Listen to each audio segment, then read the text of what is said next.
नमस्कार दोस्तों, आप सभी का स्वागत है प्रकाश एजुकेशन यूट्यूब चैनल पर। वीडियो को लाइक करें, चैनल को सब्सक्राइब करें और बेल आइकन दबाना ना भूलें।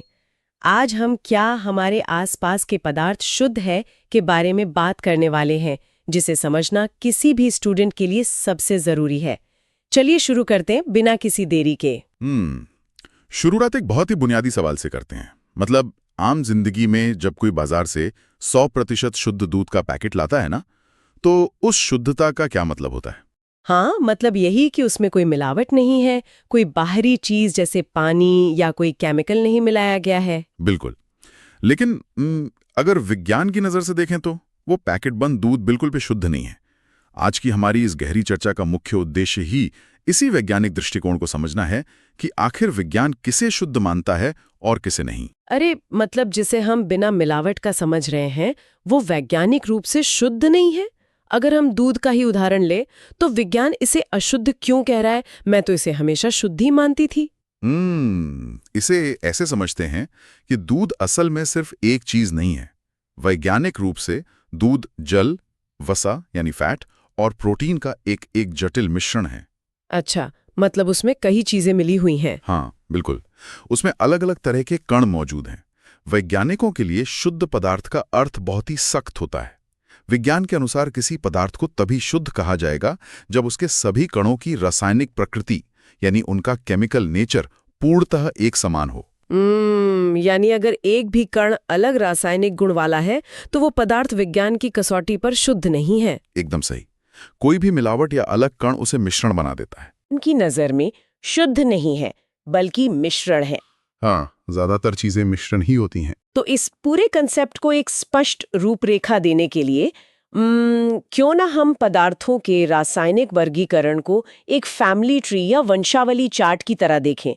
इससे सबके दिमाग में एक बहुत ही स्पष्ट चित्र बन जाएगा कि कौन सी चीज कहाँ आती है। अरे वाह, ये समझने का एक बहुत ही बेहतरीन तरीका है। चलिए इस फैमिली ट्री को तैयार करते हैं। सबसे ऊपर हमारे पास है पदार्थ, जिसे हम मैटर कहते हैं। हाँ, जो जगह घेरता है और जिसमें भार होता है। बिल्कुल। रासायनिक संगठन के आधार पर इस पदार्थ रूपी परिवार को दो मुख्य शाखाओं में बांटा गया है।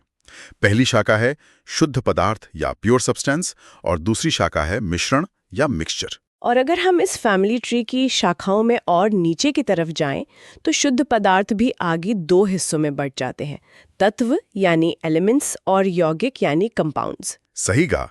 वहीं दूसरी तरफ मिश्रण की शाखा भी दो भागों में विभाजित होती है, समांगी मिश्रण और विषमांगी मिश्रण। तो अब जब हमारे सामने ये पूरा खाका तैयार है, तो सबसे पहले हम अपनी पहली शाखा की गहराई में चलते हैं। सबसे पहले शुद्ध पदार्थों को देखते हैं। बिल्कुल। और इसमें भी सबसे पहला नाम आता है तत्व का। तत्व पदार्थ का वो सबसे मूल रूप है जिसे किसी भी साधारण भौतिक या रासायनिक प्रक्रिया के द्वारा तोड़कर और अधिक सरल पदार्थों में नहीं बदला जा सकता। मतलब वो अपने आप में संपूर्ण और सबसे बुनियादी इकाई है ना? हाँ, उसे और छोटे हिस्सों में बांटना मुमकिन नहीं है। इतिहास के पन्नों में झांकें तो ये तत्व शब्द रातों रात विज्ञान की दुनिया में नहीं आ गया था। स्रोत बताते हैं कि रॉबर्ट बॉयल नाम के वैज्ञानिक ने सन 1661 में सबसे पहले तत्व शब्द का प्रयोग किया था। हाँ, 1661 में। अब ये बहुत पुरानी बात है। जरा सोचने वाली बात है कि उस समय विज्ञान कितनी शुरुआती अवस्था में रहा होगा।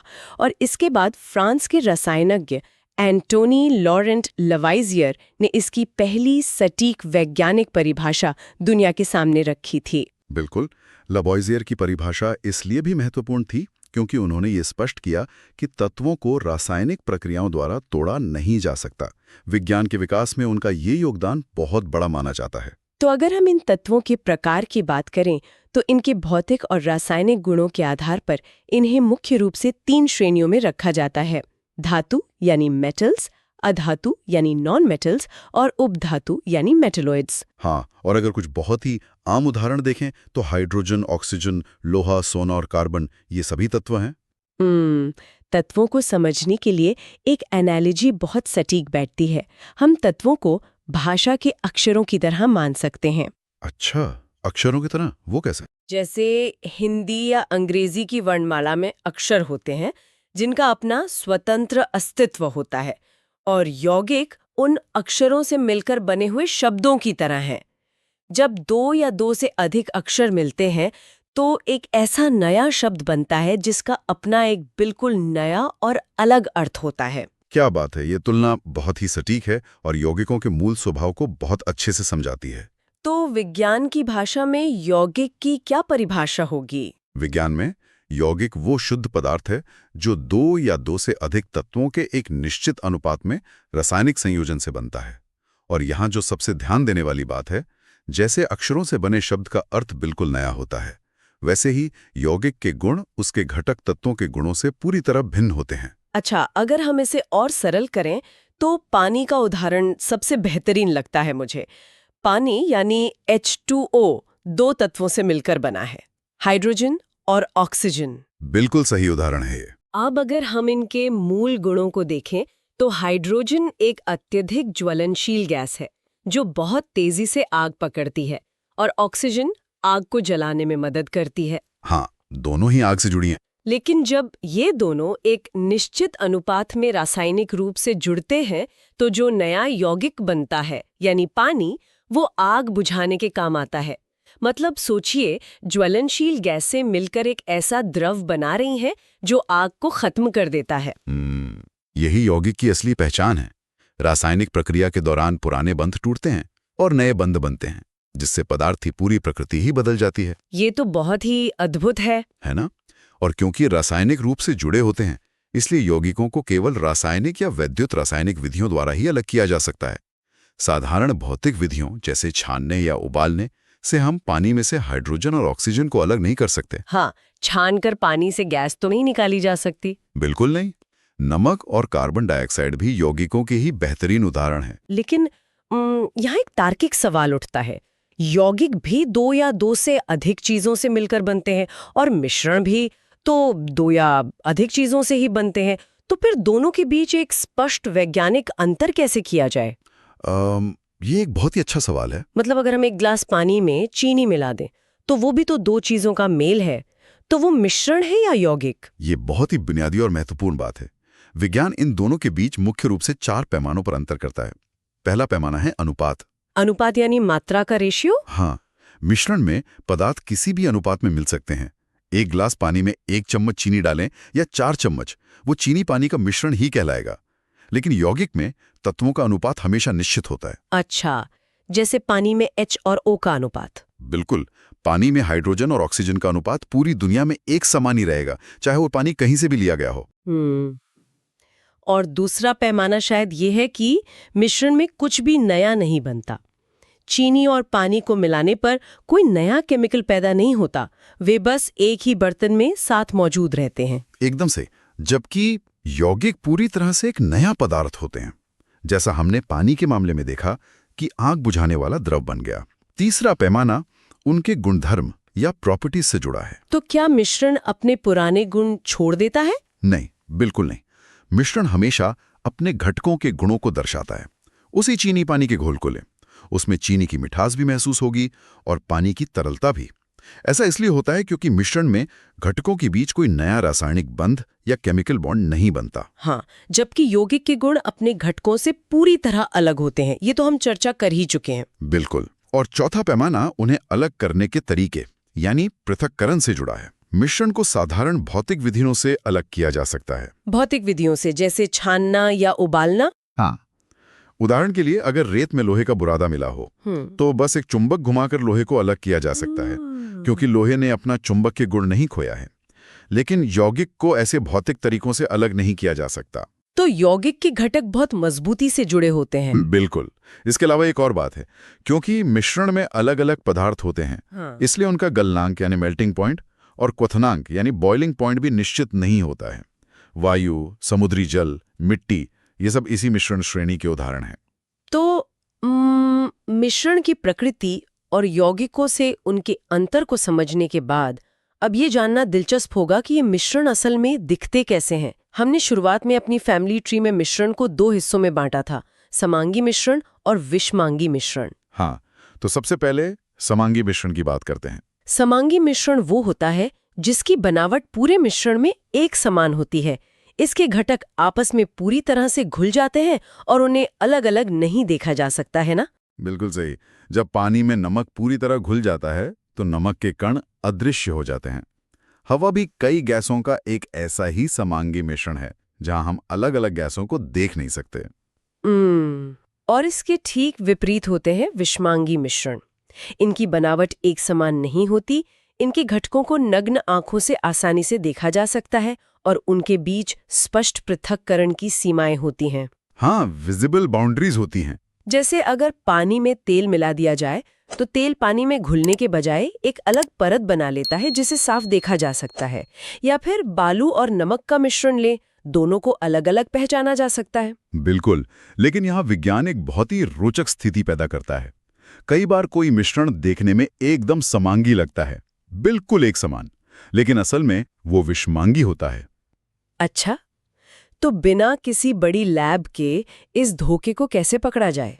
हम कैसे जानेंगे कि जो समांगी दिख रहा है वो असल में विषमांगी है? इस रहस्य को सुलझाने के लिए वैज्ञानिकों ने कणों के आकार के आधार पर मिश्रणों को 3 विशेष श्रेणियों में बांटा है: वास्तविक विलयन, निलंबन और कोलाइडल विलयन।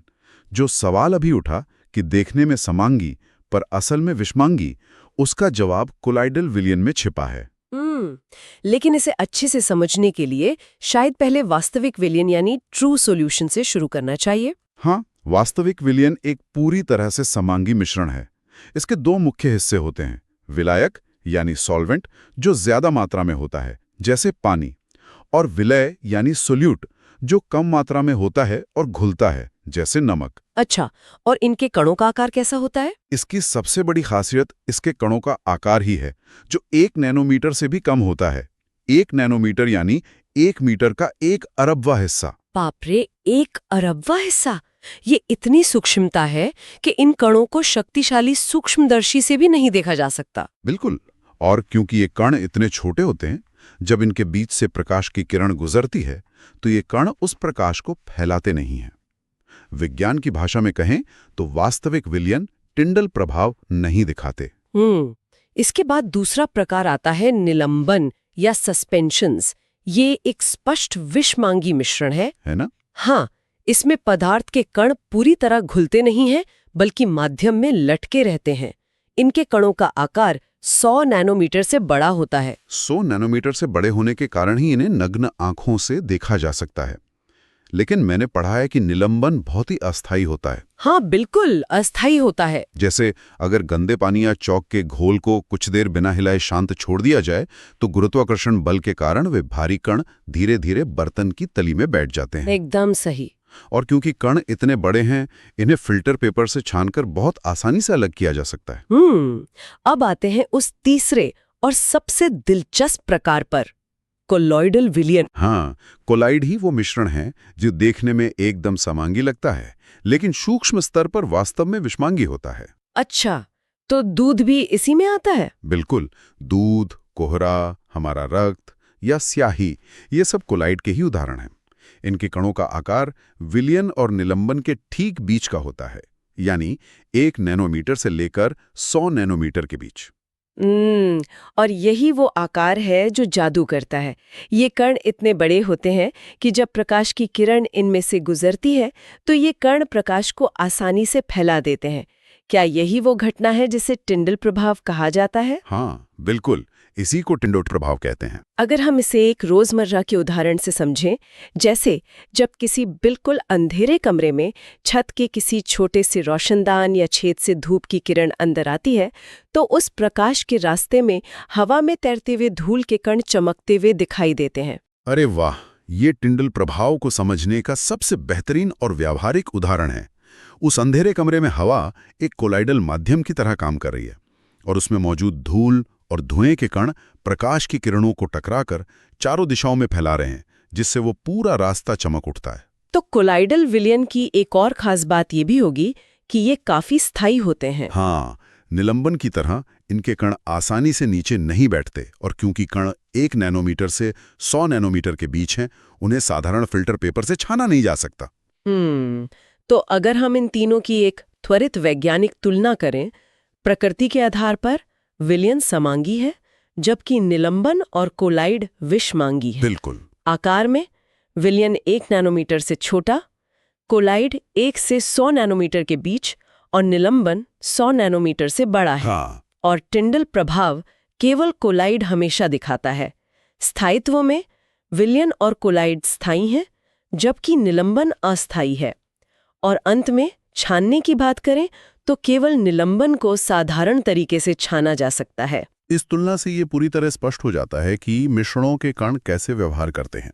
अब जब हम जान गए हैं कि अशुद्ध पदार्थ यानी मिश्रण किस किस तरह के होते हैं, तो अगला बड़ा तार्किक कदम ये समझना है कि वैज्ञानिक इन मिश्रणों को अलग कैसे करते हैं। हाँ, क्योंकि अगर हमें किसी प्रयोग के लिए शुद्ध पदार्थ चाहिए तो अशुद्धियों को तो वैज्ञानिक तरीके से हटाना ही पड़ेगा ना। बिल्कुल। विज्ञान में मिश्रण के पृथक्करण के लिए कई तकनीकें विकसित की गई हैं।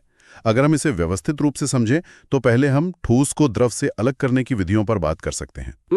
तो इसकी पहली और सबसे आम तकनीक शायद वाष्पीकरण या इवापोरेशन है। हाँ, यह तकनीक तब काम आती है जब मिश्रण में एक पदार्थ वाष्पशील हो, यानी जो गर्मी पाकर भाप बन सके, और दूसरा अवाष्पशील हो। इसके पीछे का विज्ञान क्या है? वाष्पीकरण के पीछे का विज्ञान ये है कि गर्मी देने पर द्रव के कणों की गतिज ऊर्जा इतनी बढ़ जाती है कि वे एक दूसरे का आकर्षण बल तोड़कर गैस में बदल जाते हैं। अच्छा, इसी सिद्धांत का उपयोग करके समुद्री जल से नमक प्राप्त किया जाता है ना? या स्याही में से रंग वाले ठोस घटक को अलग किया जाता है। पानी भाप बनकर उड़ जाता है और नमक या रंग पीछे बर्तन में रह जाता है। एकदम सही।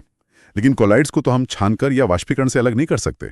उसके लिए अब केंद्रीकरण या सेंट्रीफ्यूगेशन तकनीक का इस्तेमाल होता है। ये तकनीक काम कैसे करती है? अब केंद्रीकरण पूरी तरह से घनत्व और बल के सिद्धांत पर आधारित है।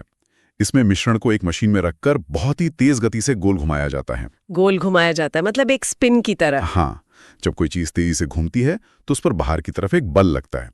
इस बल के कारण जो भारी और ज्यादा घनत्व वाले कण होते हैं वे तेजी से नीचे की तरफ धकेल दिए जाते हैं और हल्के कण ऊपर तैरने लगते हैं। अरे, इसे समझने के लिए तो हमारे घरों में इस्तेमाल होने वाली वॉशिंग मशीन का स्पिन ड्रायर एक शानदार उदाहरण है। वो भी गीले कपड़ों को इतनी तेजी से घुमाता है कि पानी के भारी कण बल के कारण बाहर की तरफ छिटक कर निकल जाते हैं और कपड़े सूख जाते हैं। रोजमर्रा के कामों में कितना गहरा विज्ञान छिपा है। बिल्कुल। इसी अपकेंद्रीकरण तकनीक का उपयोग डेलियों में दूध से क्रीम निकालने के लिए किया जाता है। इसके अलावा अस्पतालों की प्रयोगशालाओं में रक्त और मूत्र की जांच के लिए भी इसी मशीन का प्रयोग होता है, जहां रक्त के भारी कणों को तरल प्लाज्मा से अलग किया जाता है। इसके बाद ठोस द्रव को अलग करने की एक और बहुत ही साधारण लेकिन उपयोगी विधि है छानन विधि या फिल्ट्रेशन। जैसे चाय बनाते समय छन्नी का उपयोग करके अघुलनशील चाय पत्ती को तरल चाय से अलग करना। हाँ, ये तो बहुत ही आम है। लेकिन ये तो बात हुई जब एक ठोस और एक द्रव मिला हो। विज्ञान के सामने असली चुनौती तब आती है जब हमें दो द्रवों को ही एक दूसरे से अलग करना हो। तो ऐसे में क्या किया जाता है? द्रवों को अलग करने के लिए हमें सबसे पहले उनकी प्रकृति देखनी होती है। क्या वे दोनों द्रव एक दूसरे में अघुलनशील हैं या पूरी तरह घुले हुए हैं? अगर दोनों द्रव एक दूसरे में अघुलनशील हैं, जैसे तेल और पानी का मिश्रण, तो उन्हें अलग करने के लिए पृथक्करण कीप का इस्तेमाल किया जाता है। पृथक्करण कीप यानी सेपरेटिंग फनल। हाँ, ये एक विशेष प्रकार का बर्तन होता है। जब हम तेल और पानी के मिश्रण को इसमें डालकर कुछ देर छोड़ देते हैं तो घनत्व के अंतर के कारण वे अपनी अलग अलग परतें बना लेते हैं। पानी भारी होने के कारण नीचे रहता है और तेल हल्का होने के कारण ऊपर। फिर कीप के नीचे लगा वाल्व खोलकर पानी को सावधानी से निकाल लिया जाता है और तेल कीप में ही रह जाता है। ये तो आसान लगता है, लेकिन समस्या तब आती है जब दोनों द्रव आपस में पूरी तरह घुले हुए हों, जैसे पानी और शराब का मिश्रण। ऐसे द्रवों के लिए विज्ञान आसवन यानी डिस्टिलेशन विधि का प्रयोग करता है ना? बिल्कुल। आसवन विधि इस वैज्ञानिक सिद्धांत पर काम करती है कि हर द्रव का अपना एक अलग क्वथनांक या उबलने का तापमान होता है। जब दो घुलनशील द्रवों के मिश्रण को गर्म किया जाता है तो जिस द्रव का क्वथनांक कम होता है वो पहले उबलकर भाप में बदलने लगता है। और फिर उस भाप का क्या करते हैं? इस भाप को एक नली के जरिए बाहर निकाला जाता है, जहां चारों तरफ ठंडा पानी बह रहा होता है। ठंडक पाकर वो भाप वापस संघनित होकर द्रव बन जाती है और उसे दूसरे बर्तन में इकट्ठा कर लिया जाता है। अच्छा, लेकिन आसवन विधि की एक शर्त है, ये तभी काम करती है जब दोनों द्रवों के क्वथनांक में पर्याप्त अंतर हो। अगर दोनों द्रवों के उबलने के तापमान में बहुत कम अंतर हो, मान लीजिए 25 केल्विन से भी कम, तब साधारण आसवन फेल हो जाता है। हाँ, एकदम सही कहा। ऐसी जटिल स्थिति के लिए प्रभाजी आसवन या फ्रैक्शनल डिस्टिलेशन का प्रयोग किया जाता है। ये कैसे अलग है साधारण आसवन से? इसमें साधारण आसवन उपकरण के साथ एक फ्रैक्शनेटिंग कॉलम जोड़ दिया जाता है। इस कॉलम में शीशे के छोटे छोटे गुटके भरे होते हैं, जो ऊपर उठने वाली भाप को ठंडा और संघनित होने के लिए सतह प्रदान करते हैं। इससे क्या फायदा होता है? इससे बार बार वाष्पीकरण और संघनन होता है, जिससे बहुत कम अंतर वाले द्रव भी शुद्ध रूप में अलग हो जाते हैं। हवा से विभिन्न गैसों को अलग करने के लिए इसी विधि का उपयोग होता है। पृथक्करण की बात हो रही हो और क्रोमैटोग्राफी का जिक्र ना हो, ऐसा नहीं हो सकता। क्रोमैटोग्राफी एक बहुत ही उन्नत और आधुनिक तकनीक है। इसका उपयोग मुख्य रूप से उन विलेय पदार्थों को अलग करने के लिए होता है जो एक ही विलायक में बहुत ही सूक्ष्म मात्रा में घुले होते हैं। बिल्कुल। क्रोमैटोग्राफी का सिद्धांत घुलनशीलता पर आधारित है। अगर हम काली स्याही का उदाहरण लें, तो स्याही देखने में काली लगती है, लेकिन असल में वो कई रंगों का मिश्रण होती है। तो इसे अलग कैसे करते हैं? जब हम एक विशेष क्रोमैटोग्राफी पेपर पर स्याही की बूंद रखकर उसे पानी जैसे विलायक में डुबोते हैं, तो पानी पेपर पर ऊपर की ओर चढ़ने लगता है। स्याही में मौजूद जो रंग पानी में ज्यादा घुलनशील होता है, वो पानी के साथ ज्यादा तेजी से ऊपर चढ़ता है, और जो कम घुलनशील होता है वो पीछे रह जाता है। अच्छा, इस तरह एक ही स्याही के अलग अलग रंग अलग अलग ऊंचाई पर दिखाई देने लगते हैं। फोरेंसिक विज्ञान में रक्त से नशीले पदार्थों या जहर को खोजने के लिए ये एक अचूक हथियार है। हाँ, बिल्कुल। सच में विज्ञान की ये तकनीकें कितनी सूक्ष्मतम स्तर पर जाकर पदार्थों के रहस्य खोलती हैं। अच्छा, एक बात और है। इन पृथक्करण की प्रक्रियाओं के दौरान या वैसे भी पदार्थ अपनी अवस्थाएं बदलते रहते हैं। कोई चीज ठोस से द्रव बन रही है, तो कोई भाप बन रही है। इन बदलावों को विज्ञान किस नजरिए से देखता है? विज्ञान इन अवस्था परिवर्तनों को बहुत बारीकी से मापता है। सबसे पहले एक बहुत ही विशेष अवस्था परिवर्तन को समझना जरूरी है, जिसे ऊर्ध्वपातन या सब्लिमेशन कहते हैं। सामान्य नियम तो यह है कि जब हम किसी ठोस को गर्म करते हैं, तो वो पहले पिघलकर द्रव बनता है और फिर उबलकर गैस बनता है। हाँ, लेकिन ऊर्ध्वपातन वो दुर्लभ प्रक्रिया है जिसमें कोई ठोस पदार्थ गर्मी पाकर द्रव अवस्था में बदले बिना ही सीधे गैस में परिवर्तित हो जाता है। ऐसा क्यों होता है? इसका वैज्ञानिक कारण क्या है? इसका कारण उन पदार्थों के कणों के बीच मौजूद बहुत कमजोर आकर्षण बल है। कपूर या नेफ्थलीन की गोलियों के कणों के बीच का इंटरमॉलिक्यूलर फोर्स इतना कमजोर होता है कि कमरे के तापमान की थोड़ी सी गर्मी मिलते ही वे कण एक दूसरे से पूरी तरह आजाद हो जाते हैं और सीधे गैस का रूप ले लेते हैं। अच्छा, तो अगर नमक में अमोनियम क्लोराइड मिल जाए, जो कि ऊर्ध्वपातित होने वाला पदार्थ है, तो उस मिश्रण को गर्म करके अमोनियम क्लोराइड को सीधे गैस बनाकर उड़ा दिया जाता है और नमक बच जाता है। एकदम सही। अब अगर हम इन सभी बदलावों की प्रकृति की बात करें, तो विज्ञान भौतिक और रासायनिक परिवर्तनों के बीच एक बहुत ही स्पष्ट लकीर खींचता है। भौतिक परिवर्तन वो है जिसमें पदार्थ की केवल भौतिक अवस्था, जैसे उसका रूप, रंग, आकार या तापमान बदलती है, लेकिन उसके अंदर के रासायनिक गुण बिल्कुल समान रहते हैं। इसे समझना बहुत आसान है। बर्फ का पिघलकर पानी बनना या पानी का उबलकर भाप बनना भौतिक परिवर्तन के सबसे अच्छे उदाहरण है। जब पानी उबलता है तो बर्तन में कितनी हलचल होती है, वो पूरी तरह से गैस बन जाता है। देखने में एक बहुत बड़ा और नाटकीय बदलाव लगता है। लेकिन अगर उन भाप के कणों को पकड़कर उनका प्रयोगशाला में परीक्षण किया जाए, तो वे अभी भी रासायनिक रूप से H2O ही पाए जाएंगे। बिल्कुल, उनकी मूल रासायनिक प्रकृति में कोई बदलाव नहीं आया है। और सबसे बड़ी बात, भाप को ठंडा करके वापस पानी बनाया जा सकता है। यानी भौतिक परिवर्तन अक्सर उल्टे जा सकते हैं। इसके विपरीत रासायनिक परिवर्तन वह प्रक्रिया है जिसमें एक बिल्कुल नया पदार्थ जन्म लेता है। इस प्रक्रिया में पुराने रासायनिक बंध टूटते हैं और नए बनते हैं। इस नए पदार्थ के रासायनिक गुण प्रारंभिक पदार्थ से पूरी तरह अलग होते हैं। लोहे में जंग लगना एक सटीक उदाहरण है। लोहा एक बहुत ही मजबूत और कठोर धातु है, लेकिन जब वो हवा की ऑक्सीजन और नमी के साथ रासायनिक प्रतिक्रिया करता है, तो वो आयरन ऑक्साइड यानी जंग बनाता है। हाँ, ये जंग लोहे जैसा मजबूत नहीं होता, बल्कि भुरभुरा और बिल्कुल अलग पदार्थ होता है। इसी तरह लकड़ी या कागज का जलना भी एक शुद्ध रासायनिक परिवर्तन है। एकदम सही। जलने के बाद जो राख और धुआं बचता है, उसकी रासायनिक संरचना लकड़ी से बिल्कुल अलग होती है और उस राख से वापस लकड़ी नहीं बनाई जा सकती। इस पूरी चर्चा से ये बात एकदम साफ हो जाती है कि प्रकृति में हर चीज कितने नियमबद्ध तरीके से काम कर रही है। चलिए, आज की इस लंबी और ज्ञानवर्धक चर्चा के मुख्य बिंदुओं को समेट लेते हैं। आज हमने गहराई से ये समझा कि इस ब्रह्मांड का प्रत्येक पदार्थ, हमारे आसपास मौजूद हर एक चीज मुख्य रूप से या तो शुद्ध पदार्थ के रूप में मौजूद है या फिर वो एक मिश्रण है। और हमने ये भी देखा कि विज्ञान की भाषा में तत्व पदार्थ का सबसे सरल और मूल रूप है, जिन्हें रासायनिक रूप से और नहीं तोड़ा जा सकता, जबकि यौगिक उन्हीं तत्वों के एक निश्चित अनुपात में रासायनिक संयोग से बनते हैं और इनका निर्माण एक ऐसा नया पदार्थ बनाता है जिसके गुण बिल्कुल अलग होते हैं। दूसरी ओर मिश्रण केवल पदार्थों का भौतिक मेल होते हैं, जिनका कोई निश्चित अनुपात नहीं होता और वे अपने पुराने गुण बरकरार रखते हैं।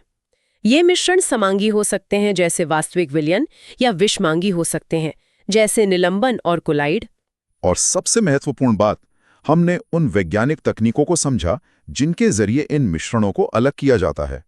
वैज्ञानिक पदार्थों के भौतिक गुणों जैसे उनके कणों का आकार, उनका घनत्व, उनकी घुलनशीलता या उनके क्वथनांक का फायदा उठाकर वाष्पीकरण, अपकेंद्रीकरण, आसवन और क्रोमैटोग्राफी जैसी शानदार तकनीकों का उपयोग करते हैं। इस पूरी यात्रा से एक बात तो स्पष्ट है कि जिस दुनिया को हम अपनी आंखों से बहुत ही साधारण और एक समान देखते हैं, वो सूक्ष्म स्तर पर कणों का एक बहुत ही जटिल, रहस्यमयी और नियमबद्ध संसार है। बिल्कुल, लेकिन चर्चा को समाप्त करने से पहले एक बहुत ही गहरे सवाल पर विचार करना चाहिए। वो क्या? आज हमने देखा कि सारी दुनिया तत्वों और उनके मेल से बनी है। हर चीज को तोड़ते तोड़ते हम अंततः तत्वों तक पहुंच गए। लेकिन क्या कभी ये सोचा है कि ये तत्व खुद किस चीज से बने हैं? उनके अंदर ऐसा क्या छुपा है जो सोने को पीला और चमकदार बनाता है, लोहे को इतनी मजबूती देता है और ऑक्सीजन को हमारे लिए जीवनदायी बनाता है? उन तत्वों की गहराई में कौन सा रहस्य दफन है? ये सोचना वाकई विज्ञान का सबसे रोमांचक हिस्सा है। ये एक बहुत ही गहरा सवाल है। हम अक्सर बाहर की दुनिया को देखते हैं, पर चीजों के अंदर क्या है, ये सोचना वाकई दिलचस्प है। तत्वों के अंदर की दुनिया, ये तो एक बिल्कुल नई वैज्ञानिक यात्रा की शुरुआत लग रही है। तो आज हमने सीखा कि क्या हमारे आसपास के पदार्थ शुद्ध हैं। अगर आपको ये जानकारी उपयोगी लगी तो वीडियो को लाइक करें और अगले टॉपिक परमाणु और अणु के नोटिफिकेशन के लिए सब्सक्राइब करें।